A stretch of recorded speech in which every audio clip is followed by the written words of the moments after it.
So if you're questioning whether or not it's better to leave or better to stay, this video is for you. I had someone on this channel in a comment ask me to talk about this topic. They were asking me to specifically talk about whether it's better to stay after a long relationship, being over the age of 50, to stay or to go. And I think what I'm going to start with there is that is going to be a completely individual situation. That is going to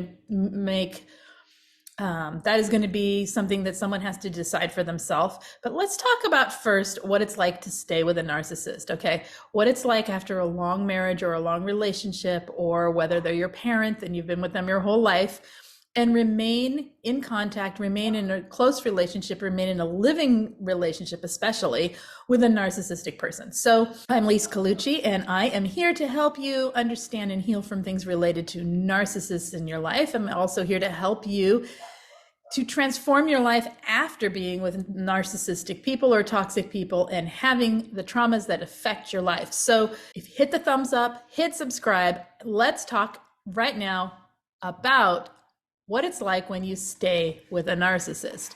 So there's going to be some obstacles, okay? There's going to be challenges that you're going to have to face that people who are not with narcissistic people will not understand, will not be able to relate to, and will not be able to give you healthy advice on how to handle, because they will be thinking of it from the perspective of a normal, healthy relationship.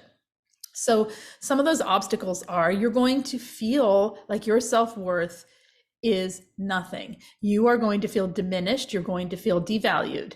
You're going to have feelings of inadequacy and a lot of anxiety, most likely, or depression related to all the things I just talked about. So those are things that happen from repeated toxic manipulations and toxic things that narcissists do to us and other toxic people, right?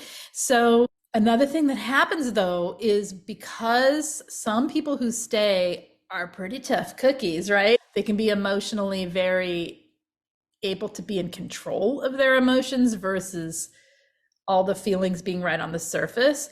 And they have incredible disassociative abilities so that they can check out from the toxic things the person's doing and almost not care. They can become aloof and indifferent to the narcissist, but the problem is what happens to you in the process is that shuts down a lot of your emotions. It shuts down a lot of your emotional reactions to things.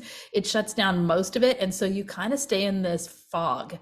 I've had many people come to me in this place where they've stayed for many, many years and they've learned skills to just tune out the narcissist. But the problem is they were not tuning out the narcissist, they were tuning out. And so that can be something to watch out for, and that can be something you experience if you stay in these relationships long term. I know that, like, in my own family, when I've asked my mother about, well, what's grandma like? Because I only knew her when I was little, she said invisible. Well, my grandfather was a grandiose narcissist. So yeah, she was invisible. She had to become invisible in order to maintain her sanity, right? And to maintain living with this toxic man. Narcissistic people will drain your spirit. They will drain your joys. They will take the good from you and leave you with nothing left for yourself, because that's what they do, okay?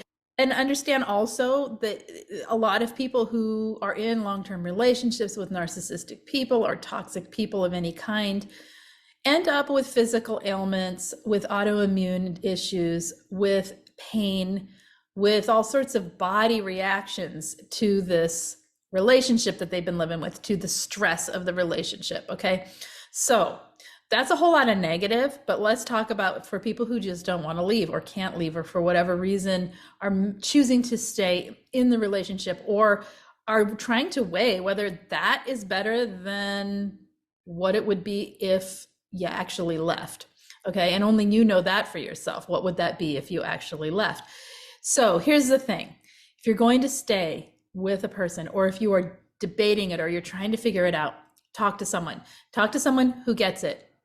This is not meant as self-promotion. Talk to anyone who you trust, who you think understands the dynamic of what it's like to be in a toxic relationship, that can help you for yourself make your choices to weigh which direction you might want to go in your life. Okay, if you're going to stay, please get support. Having a team behind you, having at least one person who gets it, having a therapist or a life coach who understands this stuff, not to sit around and talk about the toxic person. Once you've decided and once you know and you're choosing to stay, let's make it about you. Let's have conversations about how to help you live a fulfilling, happy life, even though your partner, husband or wife, or whatever they are, is narcissistic or is toxic. It's not going to be perfect, right? Nothing is, but it's not going to be the fulfilling, loving, nurturing relationship you want. We cannot have a conversation, at least with me, about how to make that happen, because I don't see that it's possible. What I see possible for people is moving forward in developing who they are, separate from that narcissistic person. So basically, you're living separate lives in the same home, but you already are anyway. You're living a life that revolves around them. They're living their life. That's how it is anyway. So if you start living your life and you start building your self-esteem and having friendships and having interests and doing things for yourself, you can, if that works for you, then you can find some balance, hopefully, in your life. But having someone to talk to is, in my opinion, critical. Otherwise, you're all alone in this with that toxic person, and you are doing your best to just survive the rest of your life, okay? So another thing that is important to learn when you're going to stay with toxic people in your life is boundaries. However, you cannot just place a boundary and expect that boundary will be listened to. It won't. It will always be crossed. You will always be in, the battle of wills with the narcissistic person for that boundary that you've placed. They're always going to push in. They're always going to push past, and they want to take those boundaries and throw them out so that you do whatever they want. So there has to be subtle ways of applying it. You have to not care if they have a tantrum.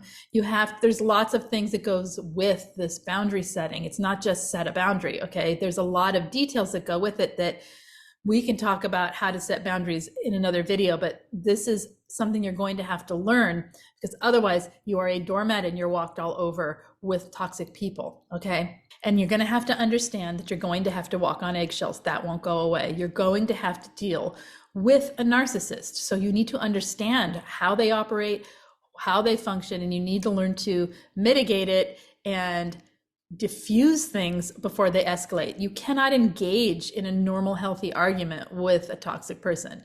Okay, you're never going to have that. They just won't do it. So you've got to understand that you're going to have to shift your ways around them. There's a lot of accommodating. There's a lot of you doing the change and them doing absolutely nothing. It's not an easy path. Some people choose it. It's okay. No one's judging what someone wants for their life, at least not with me.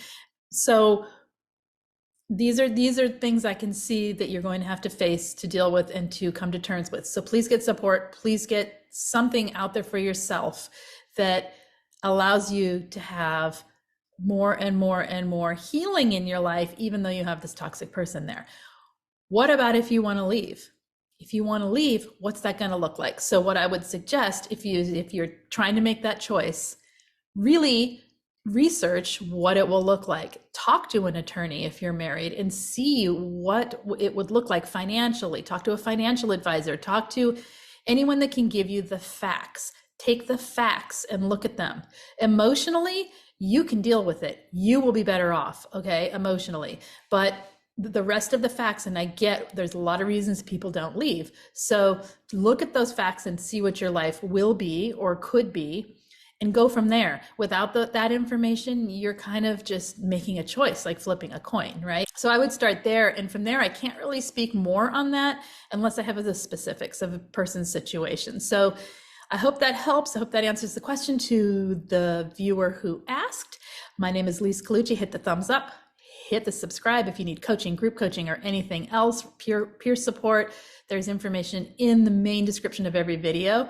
Leave me a comment below if you are struggling with this, if you have gone through it, or any encouragement or anything for anyone who is going through it that you would like to leave a message for, and we will read it. I will see you guys next time. Take care. Bye-bye.